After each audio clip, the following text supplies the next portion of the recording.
the only part of the concert that was expressly reminiscent of Jimi Hendrix was the feedback that you produced at the end. Yeah. Was there a little irony in that? Well, it was basically just to show respect, that's all. Yeah. It was just to show respect. I mean, the evening is dedicated to his spirit. And I felt, well, if I do all my own stuff, maybe that's a little bit too much. So let me just give something at the end, just like giving somebody something that you can just say, you know, okay, I'm gonna try to be humble enough for the moment to give you something that was yours. You know what I'm saying? Right. You know. That's funny how you say the train. Now I'm looking at it, you know, they was all on that train, man, that you heard. I feel that Jimmy was on that train that you heard when we was all sounding like a train. Sonny Chirac was on that train. God bless the dead. God bless both of them. And the rest of the pioneers of our culture and music, we got to keep that alive because that's what we have. Yeah. You know, that's our strong things. We are creative people and we can create well. And another thing that really needs to be understood is that there's a voice. Not only the playing is superb and means something, but what he's saying, what everybody was saying, what Hendrix was talking about when he's saying his music, those wasn't words of bullshit. Those were words of meaning. The lyrics is just as powerful as the music. And that's what makes Jimi Hendrix so special. If you listen to any of his lyrics on his songs, the voice is continuing the guitar lines and vice versa. Right. They both played a part in making him such a big person, as well as John Paul's music. Listen to his lyrics on the albums. Listen to what he's trying to say. Unity, you know? Let's get together. You know what I'm saying? Got to be able to know. Stop fucking up your life and let's get it together. It's all about a struggle for people who are under pressure. This music and lyrics, since we're in a day of social commentary, people are talking. Rap is the strongest shit in America today and probably all over the world because it's a social thing. And that's what all this music is all about. That's all we try to do is have our voice heard.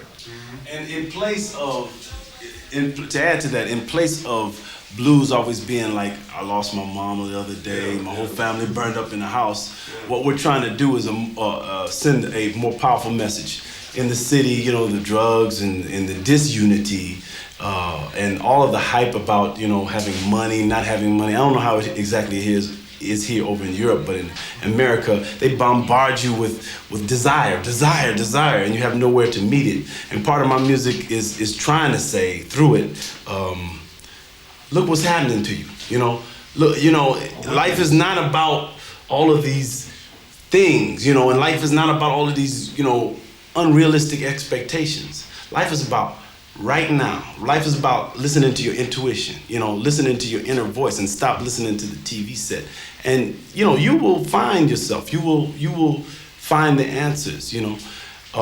A great statement we were saying earlier, Ali Fakaturi was saying, you know, he plays like a blues, African blues style. And I couldn't say it any better, but he was saying something to this point of, we've been playing blues all our lives, meaning his culture in Africa. Only difference is we don't talk about depressing things, and we talk about uplifting things. We talk about God. We talk about spirits. And I couldn't be more. You know, the blues itself has a lot of spirit in it. It has a great deal of spirit in it. But just imagine if the words also have a great deal of uplifting, you know, things. I mean, not just have, you know, don't worry, be happy, but actually explaining life, explaining the dynamics in life, explaining how you can get past certain confusion. You know what I'm saying?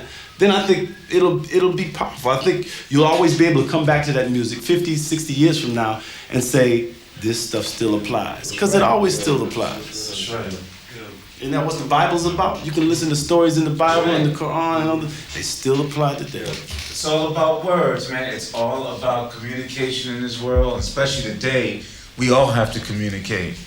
And through music, that's what it's all about. Communication. It's all about letting people who don't know what's going on or who think that they don't know what's going on, just letting them know that we know that they gotta know what's going on.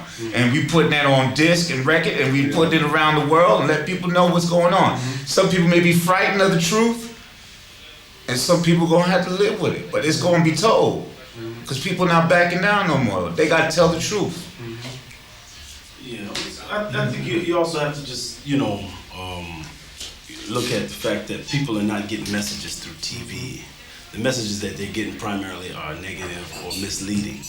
So music becomes another way how you can get a message across, to the people. I mean, because first of all, like you said, the rhythm brings people in. It makes them accept it. They say, okay, I can tap my foot. Okay, this shit's done. But now, what is he saying? You know what I mean? Then I'm getting you then. So yeah, that's the way I feel about it.